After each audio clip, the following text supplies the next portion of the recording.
This is Royal Kick Legend. Today we're going to show you how to train with a mixed group of fighters. So I'm here with Bad Knees Ben Langman here at Fuse MMA in Clinton Township. One problem that a lot of gym owners face if they have a smaller school, you're not in California hosting a fighters camp, is you got to train pros, amateurs, and just hobbyists. How do you train them all together?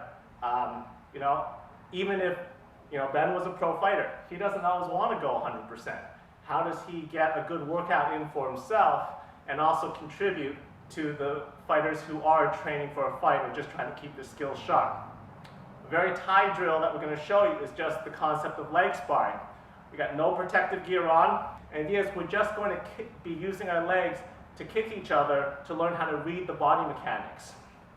So the idea is we're just here. I'm going to throw, he's going to back off, absorb the kick. I'm going to absorb it. Maybe try to do an inside leg kick. You see, we're just very casual. After my shield, I'll try to follow up. And you notice that, let's say, I keep my hands down, and can you get the leg kick without taking the head off? Okay. So let's say I'm a beginner, I've got my hands down, and Ben notices it, so he's going to go for the head kick. He's going to not kick my head, obviously, it's hard to do it slow, but he can throw the Thai neck kick, and it's going to kind of rest on, he's going to shelf it on my shoulder to score a definitive hit without me taking damage.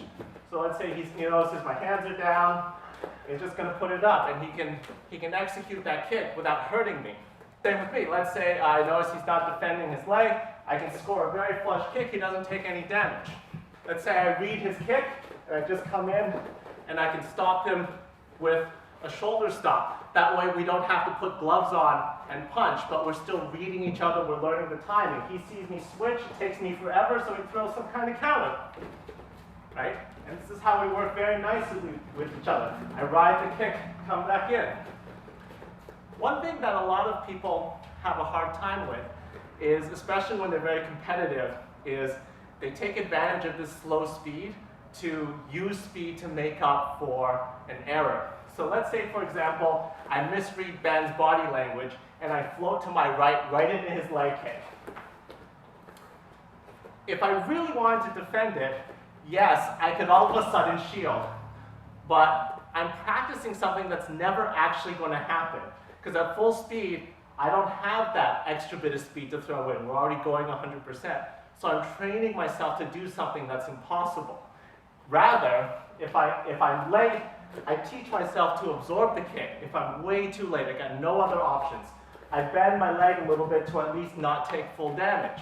If I'm just a little bit late, maybe I can ride back the way I came. So these are realistic options, and that's what we're learning by doing this relaxed pace leg sparring.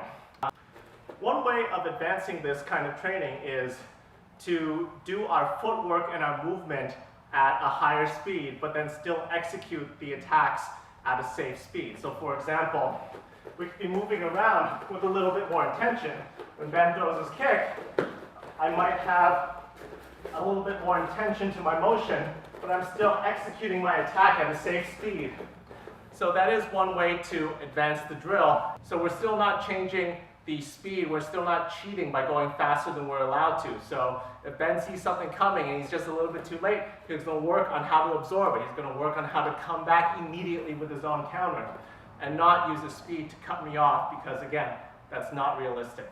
We can train together because once I see a big bad fighter training slow and not hurting the people he's working with, I'm not going to feel so uncomfortable giving Ben some of my time because I know I'm not going to get hurt.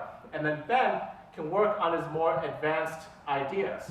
So let's say I take a really long time to set things up, I really telegraph my kicks, he's going to work on his counters. So if I do this big right kick, he's going to work on his counters. He's not wasting his time.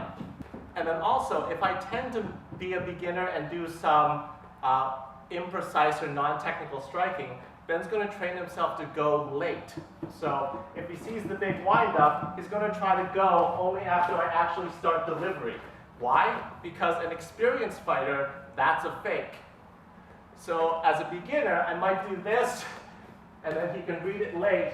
As an experienced fighter, I might do this, but counter to something else. So Ben can train his skill set by having the discipline to make a conscious effort to take advantage of whatever it is I'm giving him, right? And then as we advance this, we can transition to the clinch sparring because we're dressed the same as if we were going to go to the clinch.